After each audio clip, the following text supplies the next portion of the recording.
هل يحل لكم قتلي وانتهاك حرمتي؟ ألست ابن بنت نبيكم؟ فعلام تقاتلونني؟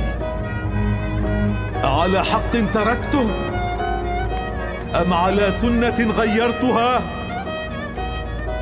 أم على شريعة بدلتها؟ يا قوم، والله لا أعطي بيد إعطاء الذليل ولا أفر فرار العبيد. ونحن لن نتركك حتى نأخذ بحق الخليفة منك أو نقتلك. أتخوفونني بالموت؟ اللهم اشهد أن هؤلاء القوم لم يتركوا لي سبيلا غير الجهاد.